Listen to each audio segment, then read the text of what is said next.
Jai Gurudev. Jai Masters.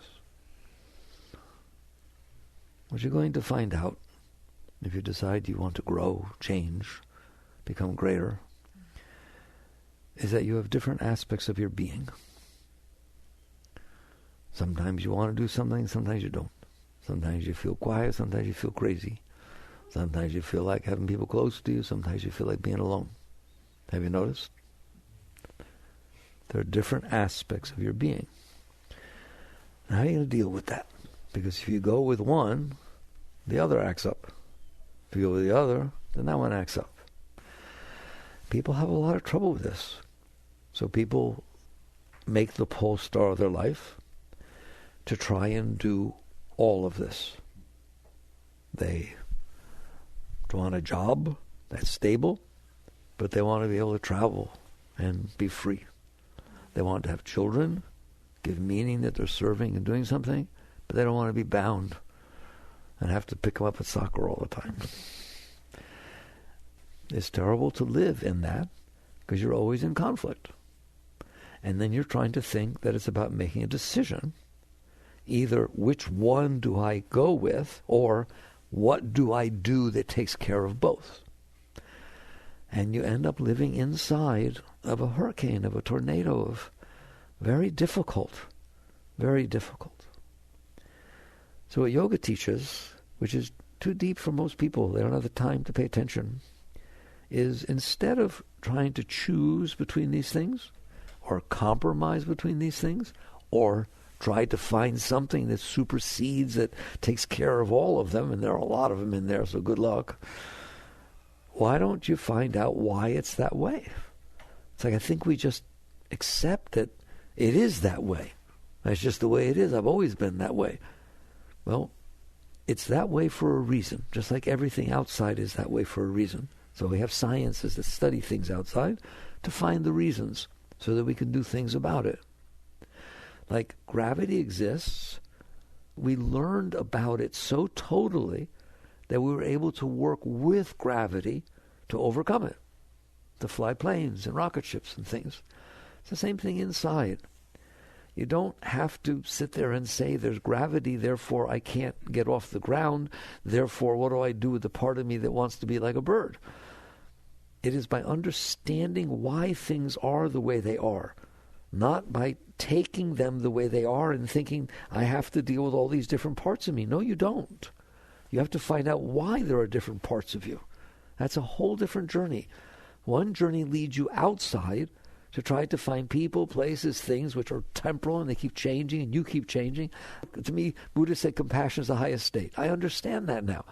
It's what you feel when you understand you can get your stuff together inside, so it's not like that. And then you deal with people that are a flaming mess.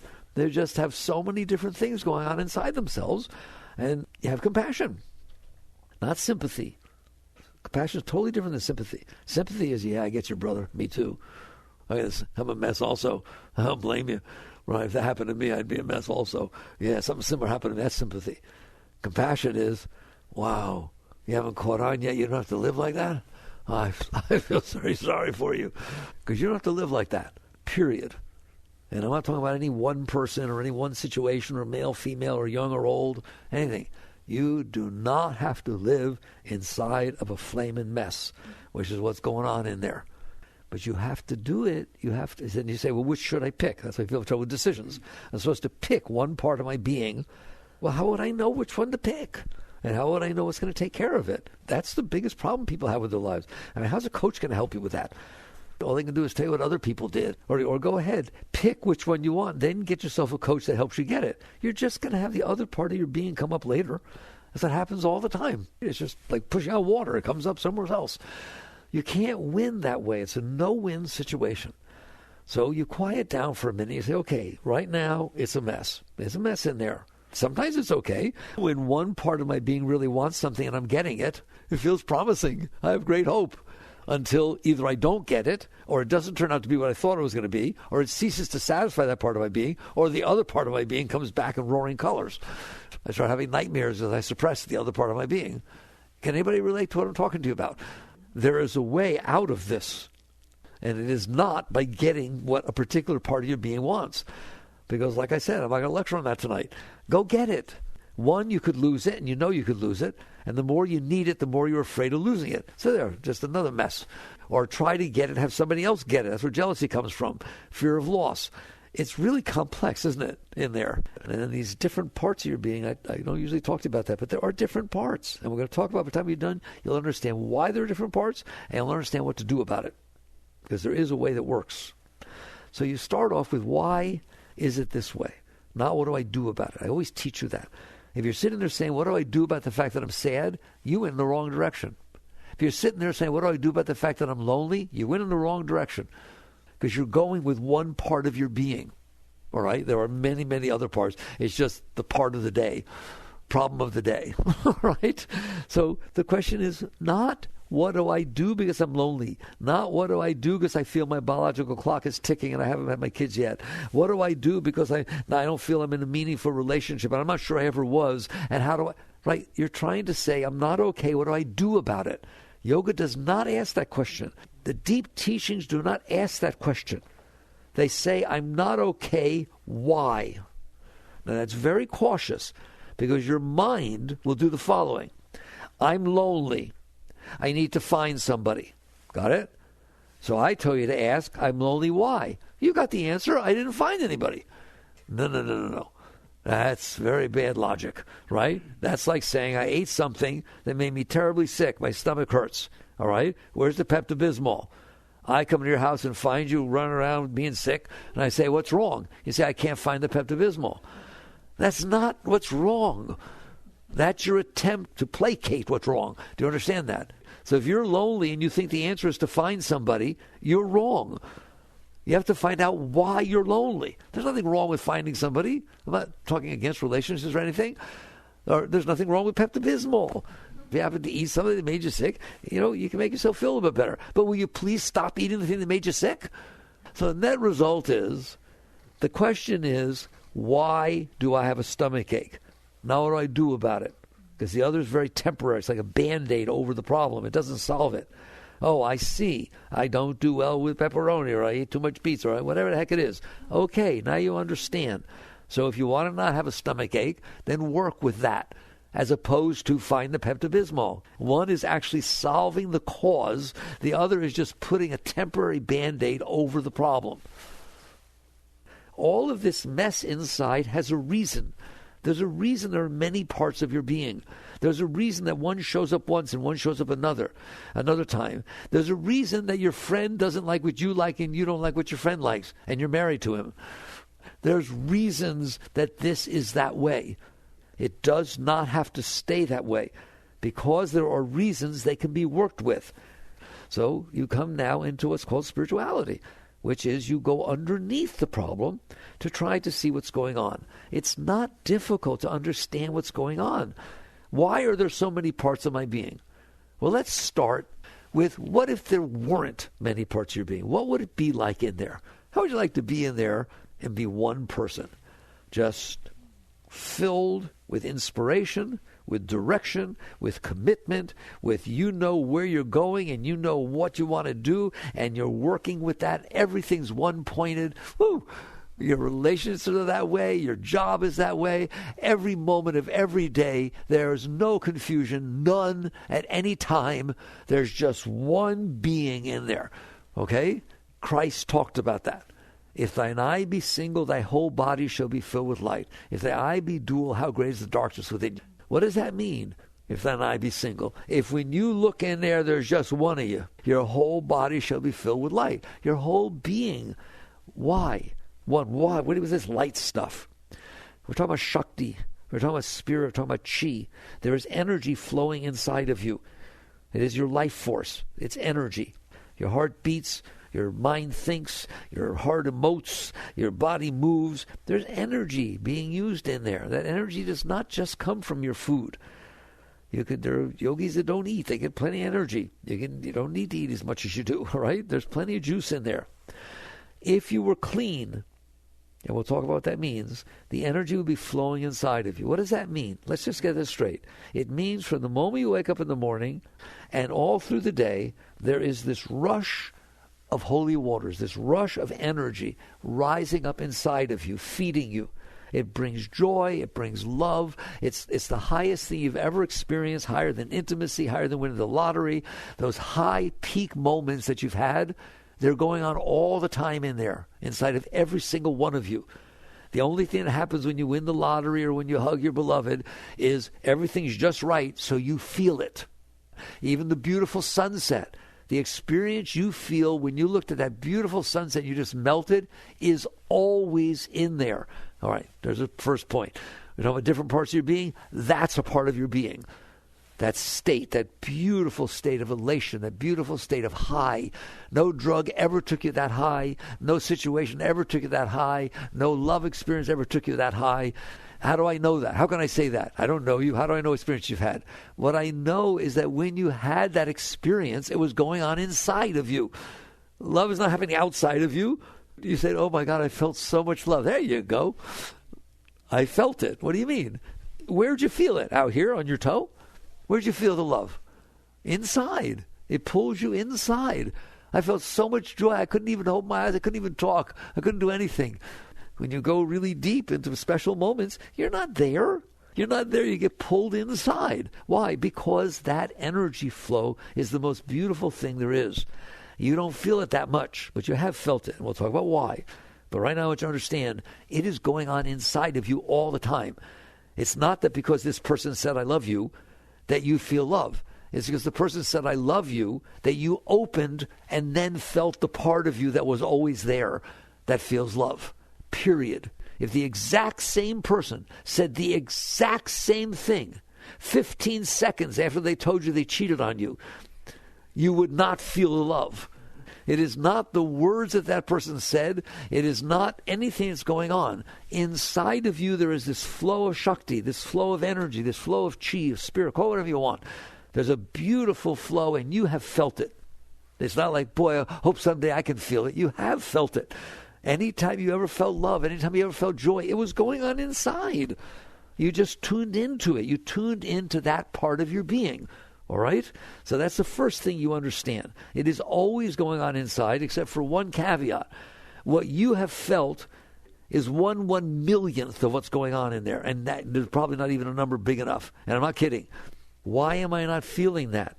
For the same reason that if you walk into a beautiful mansion with 50 rooms, and you walk into one of the rooms and there's a TV going on in the corner, tiny little TV, right? But what's on there interests you. You don't see the rest of the mansion. You don't see the other rooms. You don't even see what's in that room.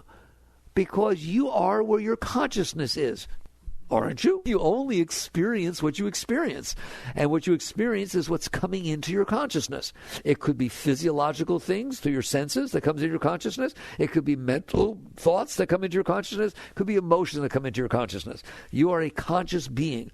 So you are aware of the things that are in front of you. Consciousness is aware of objects of consciousness.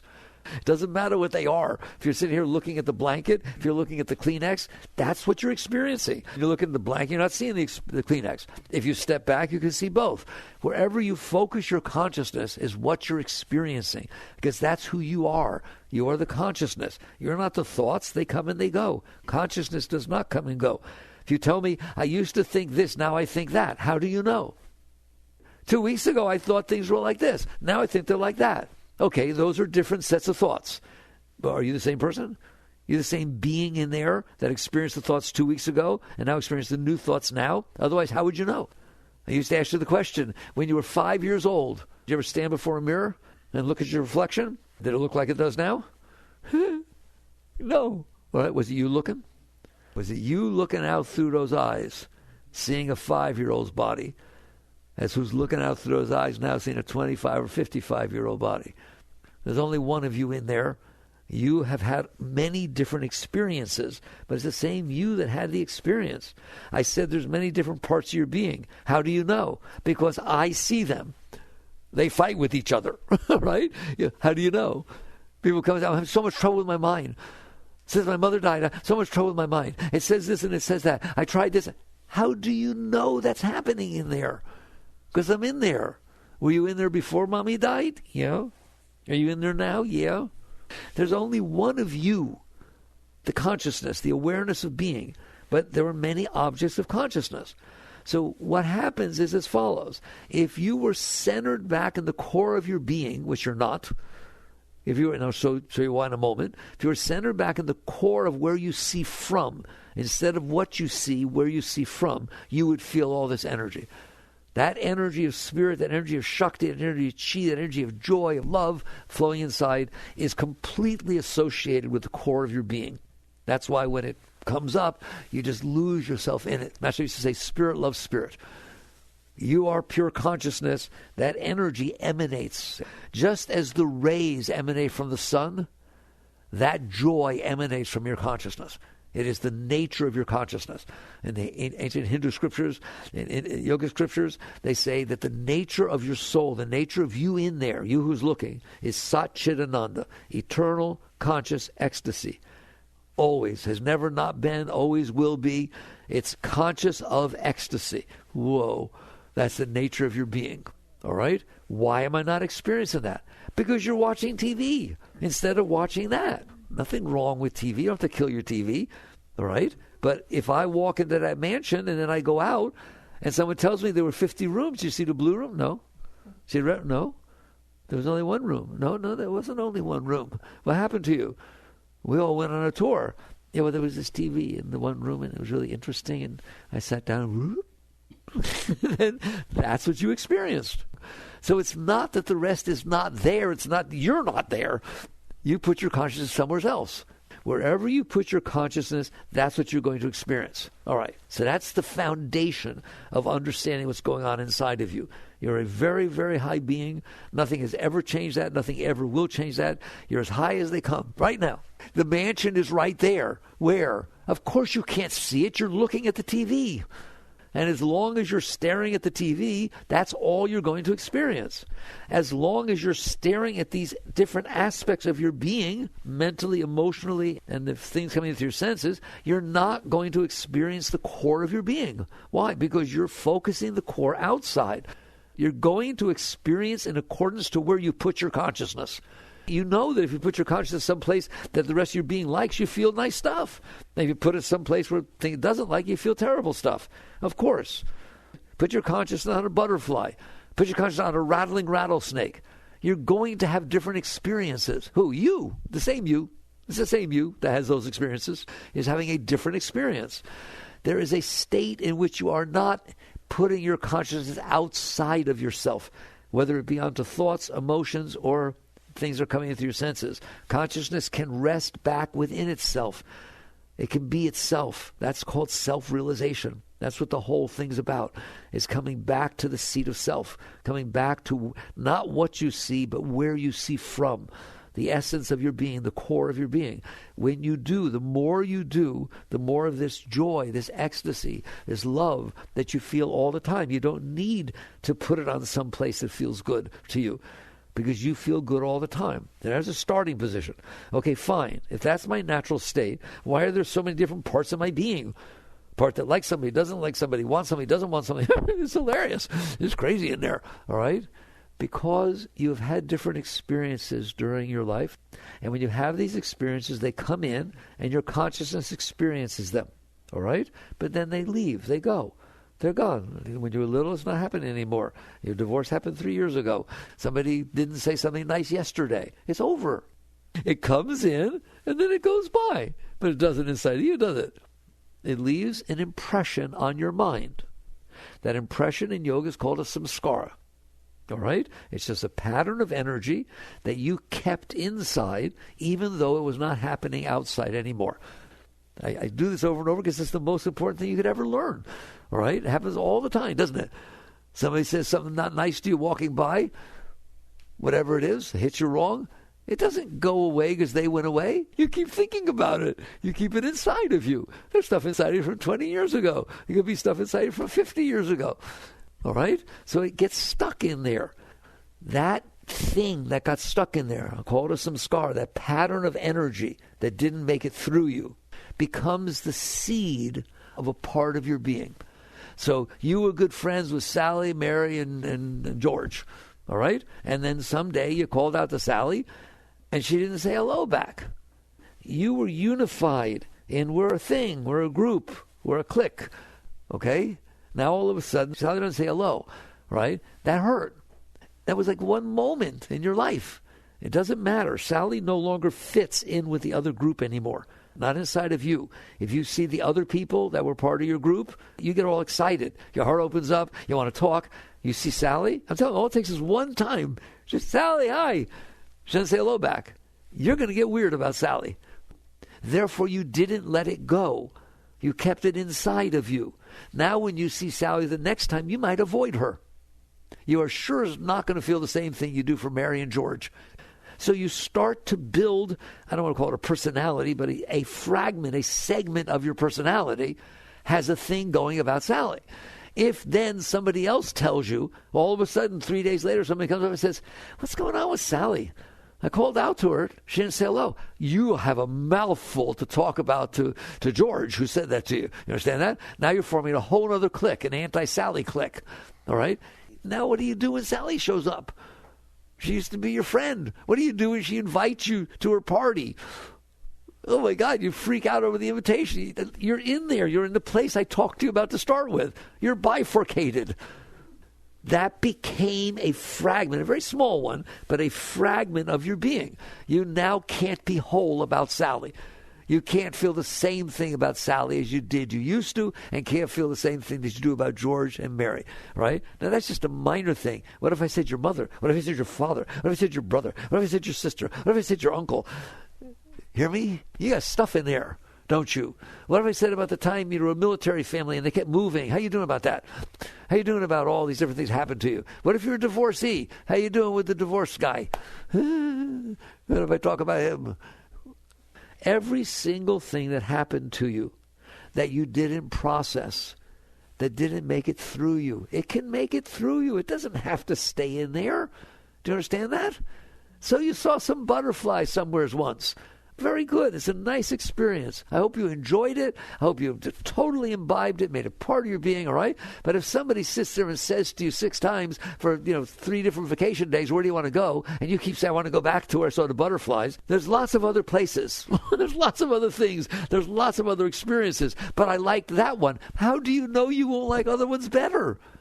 But that's not what the mind does. It has patterns set because of past experiences it had. And it starts to define itself as somebody who likes San Juan where the butterflies are, or whatever it is. It's hard to talk about because it's so common. You do it all the time. It's like, how do you tell a fish they're in water? They've never been out. They don't know what water is. That's how prolific it is. This that I'm talking to you about has been prolific your entire life. It's how you define yourself. It's how you built your personality. It's how you built your self-concept. You had these experiences, either good or bad. They didn't make it through you. Why? The bad ones didn't make it through you because you didn't want to experience them, so you pushed them away. And you suppressed them, like Freud talked about. You kept them inside of you. The good ones, you didn't suppress them. You clung to them. You keep thinking about them. Do you understand when you think about a good experience you had 2 years ago, you're missing what's happening now? Why not have a good experience now? Every experience can be unbelievable. Every single experience can blow you away if you're open to it. But I'm not open to it. I'm open to butterflies. I'm open to going to San Juan. I'm open, and I'm not open to that. I went to Hawaii. Don't give me Hawaii. I went to Hawaii, saved all my money up. I went there a couple of years ago. A volcano shot off, all right? We had to run for our life. I ain't going back there. That's a thing they sold you a bill of goods about Hawaii. There, great. So either a good experience or a bad experience, it left an impression on you. Hawaii's been around for a long time. A lot of people went to Hawaii. You had one experience at one point in time, but somehow it is so important that it's going to guide the rest of your life. I'm not marrying this guy. Why? He wants to go to Hawaii on a honeymoon. And don't kid yourself. That's where you get your stuff. You've had past experiences. Are you ready? Because you want to say, yeah, but I did. But they're meaningless. Why? At the same moment you were having that experience, I don't care if it's good or bad, how many other experiences were happening on the planet Earth? How about 700 billion zillion? How about in the universe? And there's no number big enough. Every single place has an experience going on. You were looking in one direction and had an experience. Do you hear me? Yeah, but it was a really nice one. If your husband had left you with the kids and filed divorce papers 5 minutes before you had that experience, you would not be saying it was a nice experience. Experiences are experiences. They're atoms floating through the universe, aren't they? They're everywheres. And what happens is your consciousness has a predisposition for either liking or not liking, depending on whether you liked the pizza you ate last night, depending on whether somebody had a nice phone call. So what are you doing devoting your life to these experiences you had? They're meaningless experiences. I tell you all the time, if you don't like your experience that you're having, turn to the right, there's another one. Turn to the left, there's another one. You are experiencing wherever your consciousness is. But it's only in this one tiny spot. Why is that spot more important than all the other places in the universe? They're everywhere. What are experiences, moments, everywhere's in time and space. You just happen to have your consciousness watching one little TV screen, the one that's in front of you. It is not important. It's important to experience it. I'm not saying don't experience it, but it's not worth keeping it, and so you don't have the next experience. It's not worth having a car accident and never driving again, right? You drove before the car accident. Lots of people had car accidents. How come their car accident didn't freak you out? Because I didn't experience it. There's that ego again, right? You should be able to handle that you are experiencing what's in front of you, and then there's another thing in front of you. The one that was in front of you a moment ago is no more important than the one that's in front of you now. It's just the universe unfolding in front of you. So you learn that you didn't do that. You weren't open enough to experience the moments that were in front of you. There is nothing holy about them. There's nothing unholy about them. Nothing special about them. They are just the particular... When you stuck your head in that room in the mansion, there could have been an advertisement on. Then you would have watched the whole rest of the mansion, have a totally different experience. There could have been some other channel on that didn't interest you. But because you stuck your head in at the exact moment that what was on the TV is something you always wanted to know, your whole life's different. That's a little random, isn't it?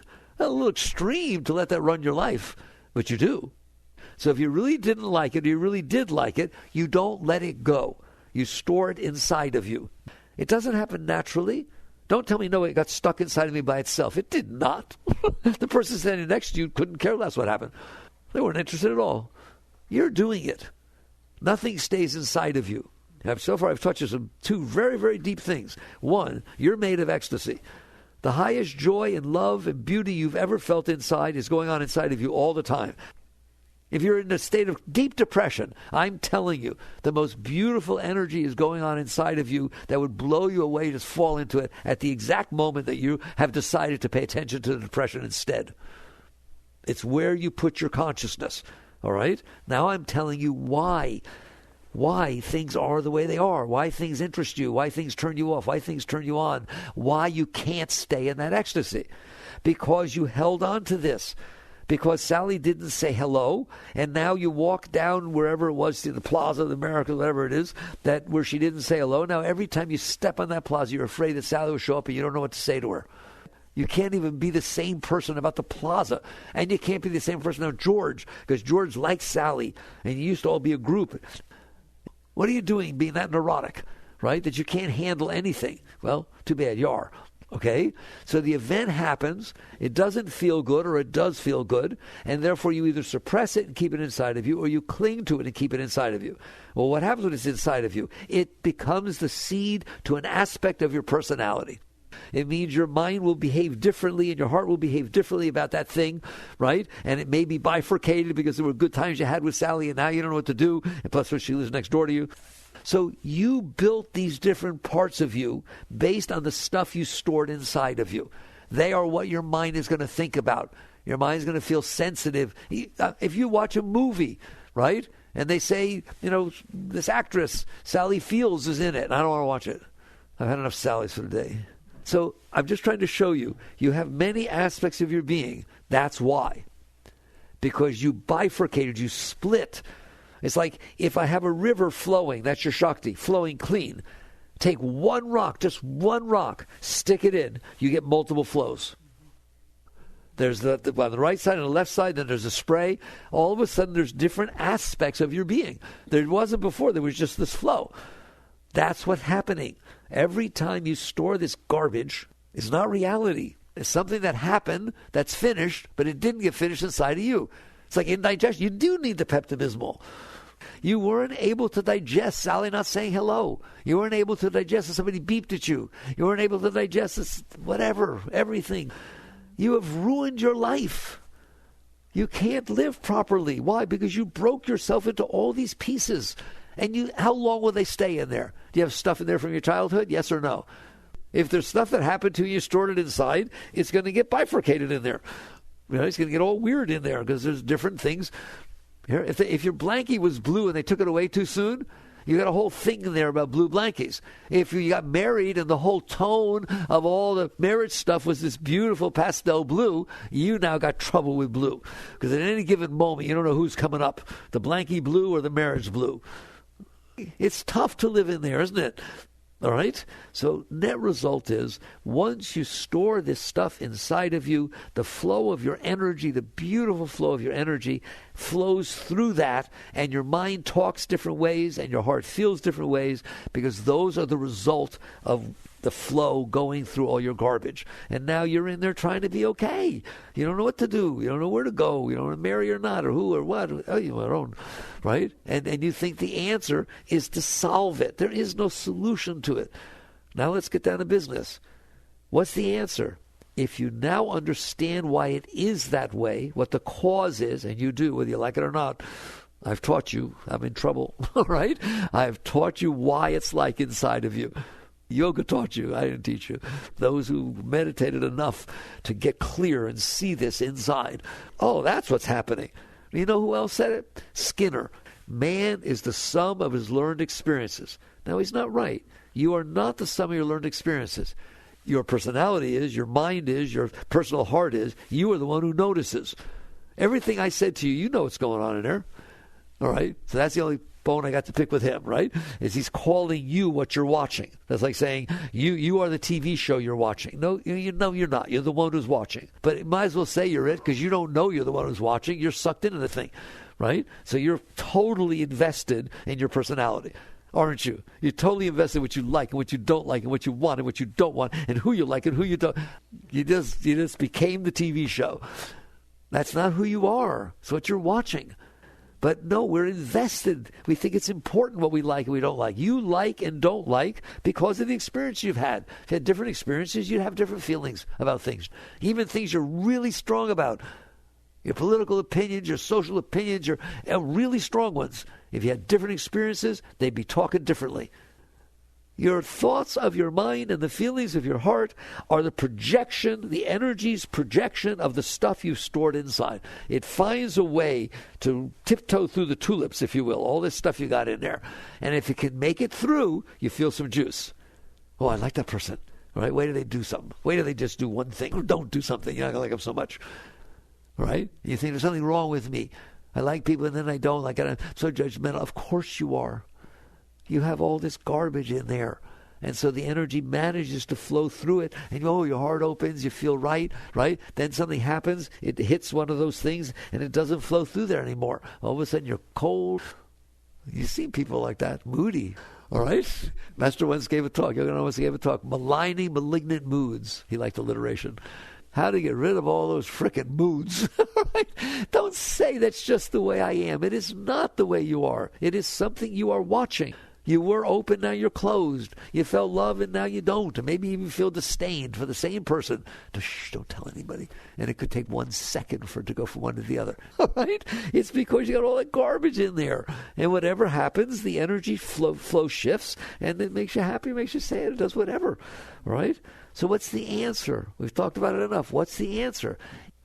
You solve it by reverse engineering. If you don't have that stuff in there, the energy flow will have less that disturbs it, and you will start to feel it more naturally flowing. And when you get enough of it not in there and don't put any more in, you will reach a point where you'll wake up in the morning and for no reason, nothing happened yesterday and nothing's happening today, you will be giggling your head off, just like a little kid. It's just going to be fun. I'm going to have a day on the planet Earth. That's what I'm going to do. I'm going to spin around the star, and rotate on my axis and see what happens. Things are going to happen. It's going to be fun.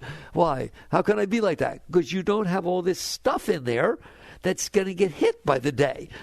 I hope this happens. That better not happen. Oh, my God. I wonder if this might happen. Right? Of course you're scared. You're scared stuff will hit your stuff.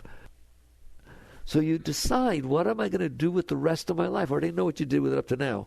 What am I going to do with the rest of my life? Am I going to literally spend my life trying to figure out which part of my being I should be listening to? Have fun. All right? And then decide what it is it's telling me to do, what I need to get to appease it, and then figure out how to get it. And just struggle my whole life. Or am I going to devote myself to cleaning out?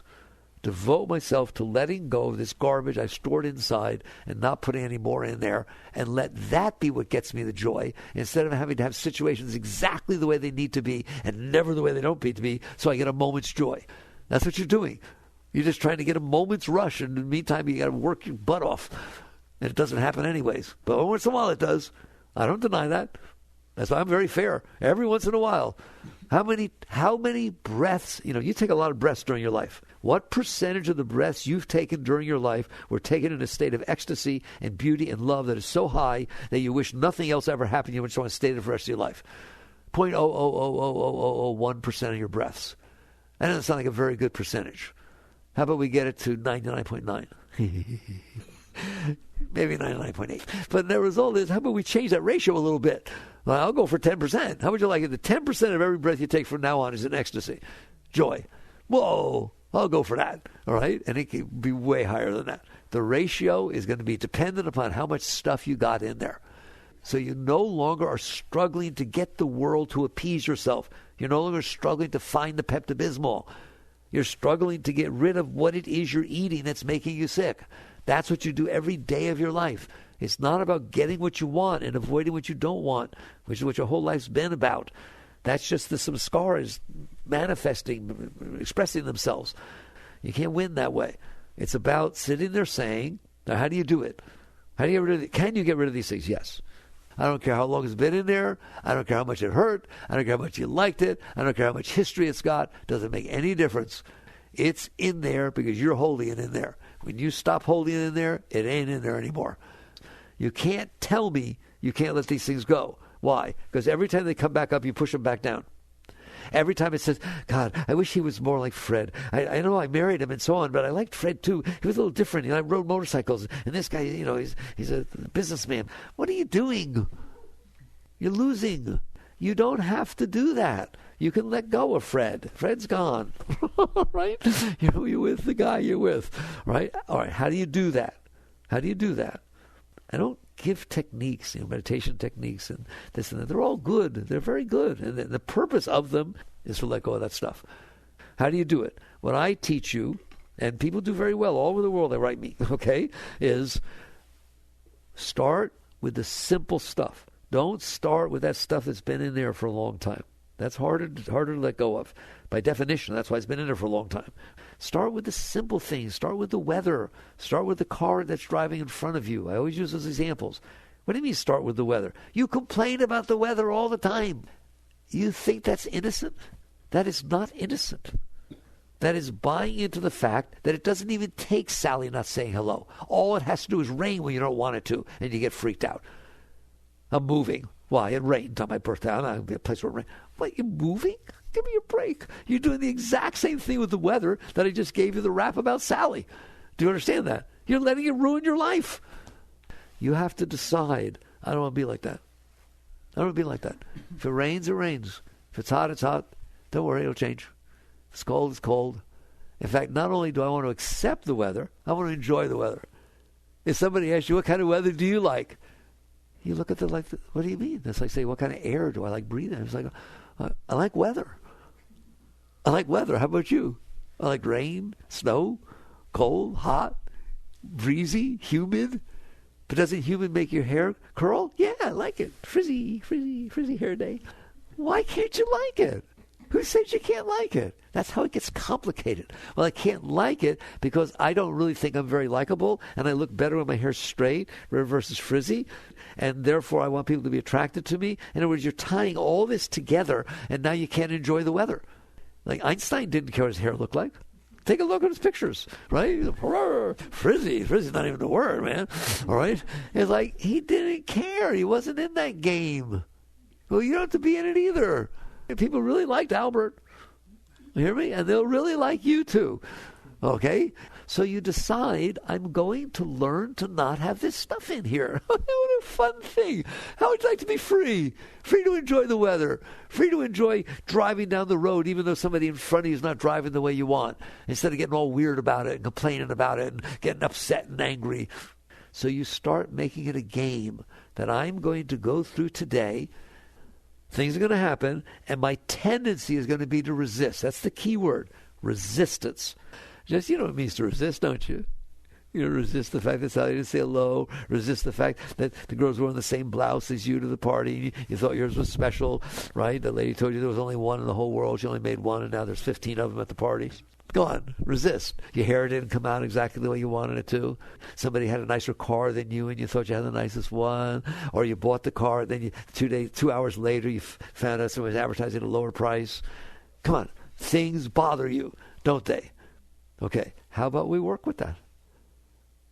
How about instead of working for, I'm taking it back, there's a lower price, right? We say, it's okay. I'm sitting on a planet, spinning in the middle of nowhere, which you are. You're sitting on a planet, spinning in the middle of absolutely nowhere, being neurotic because you paid $15 too much for a car. Well, how about we don't do that? Well, how? Let it go. Same way you stop smoking. If you feel the urge to pick up the cigarette, ready? Don't. Don't worry. If you don't pick up the cigarette, over time it will become easier. How do you know? Ask anyone. And eventually, not only will it be easier not to pick it up, you'll feel disgusted of picking it up. You'll go, ooh, I don't want that for. Do you understand that? And then you'll wonder why you ever smoked or drank. That's how it works. When you break the habits, then that part of you is gone. Isn't that beautiful? It's not stuck with it. You overcome it. You let it go. And then the rest. Here, you were drinking and you're about to lose your family and your wife or husband's going to leave you and all this kind of stuff. And you decide, I've had enough. But it's not easy to stop. There's a part of you that says, I really want to stop. I'm committed. I really am. And so on. But then there's this part that comes up. Yes, that's right. That's the part you built. Built this whole part of yourself, didn't you? Okay? And now you're sucked into it. Well, you better learn to let go. Don't suppress it. When you suppress things, they just get rotten down there like sweeping stuff under a rug. You have to evolve enough to say, ready? I'm in here. Check. I'm aware that there are different parts of my being. Check. I am going to commit myself temporarily to this part because that part's destructive. But I'm well aware that while I'm doing that, this other part that I'm trying to let go of is not going to go away quietly. It's habitual. It's got drives. It's got urges. It draws your attention into it. In other words, when I walked into the mansion, into that room, and something caught my attention, I didn't have to sit down. There was a pull. That's because there's a part of my being that pulled me into it. The same thing's going to happen with smoking. Same thing happen with drinking, right? It's going to tend to pull your energy back into that. You have to be willing and committed to do a mantra, meditate, put it elsewhere, whatever works for you. If you need to use a patch, use a patch. You don't need to. What you need to do is commit yourself that when my conscience starts to get pulled into this, I know not to go there. I don't want to go there. It's not because somebody else told me. I know I don't want to go there. It's caused a mess of my life. It draws me down. It's destructive. Then don't go there. But it's hard. Yes, it's hard. If you do heroin, you have to go through withdrawal. Very hard. But believe me, it's worth it. Right? Because your life on heroin ain't even close to what your life is not on heroin. This is no different. So you start looking at the greatness of your being. You look at the parts of your being that got built over time that are not taking where you want to go. Now we're back to, I have made thee pole star of my life. And you don't have to worry about God. Notice I didn't use the word God in the entire conversation. You can let your thee be not smoking. All right? You can let that be the higher, more inspired part of your being. I tell you, during your clearest moments, pick the thee. Just set a direction. Set a direction that you commit yourself to that is greater than the sum of all these stupid parts that are pulling you all over the place. You will always be able to guide yourself in a higher place. And so you basically get clarity. I'm not going to drink. That's all. If, yes, there's going to be tendencies. Yes, I'm used to it. Yes, I expect it. If you will sit through it, ultimately, what do? Relax and release when the tendency comes up. Get used to it. That's why I said handle the weather and you'll be able to handle the drinking. Practice. Practice with stupid little things. Every little thing matters. It matters that you complain about the driver in front of you. Don't you dare think it doesn't. That's just a habitual pattern that you haven't learned to enjoy. Enjoy driving. You're not changing anything by complaining about the weather. You're not changing anything by complaining about the driver, are you? All right? So why not enjoy it? Isn't it funny? Enjoy it. Might as well. All right? And you learn this called working with yourself. You keep working with yourself. You can use positive thinking, use mantra, use meditation, use whatever you want. But please do it when every moment of your life, instead of every moment of your life becoming all involved in these different parts of your being, which will never take you anywhere, you become committed. It's called your sadhana. That's your spiritual practice. It's every moment. It's not just sitting in meditation somewhere. And you keep raising yourself. And what will happen, just like if you stop smoking, over time you'll stop wanting to smoke. If you stop drinking, you won't even believe. You'll feel terrible. These reformed AA people there, you don't talk to them. Oh my God, I saw the light and it was my whole life changed. Thank you. They love AA, right? It helped them with it straighten life. Well, you can do this with yourself. And what will happen when you learn to do it with the little things in your life, little means there's no benefit to not, so do it. You're going to find out that mommy will come back up and you let her go. It's easy to let mommy go. She's been dead for 30 years. What's she doing in there? And you just let them go when they come up. And I'm telling you, if you will do that, this stuff will go. And the more that goes, the more you'll start to feel strength and power within yourself. If thine eye be single, thy whole body shall be filled with light. If thy eye be dual, isn't that neat that Christ said that? All right? It's true. So you work with yourself. Yogananda wrote that chant, I have made thee pole star of my life. Though my sea be dark and my stars be gone. In other words, I don't care what I'm going through.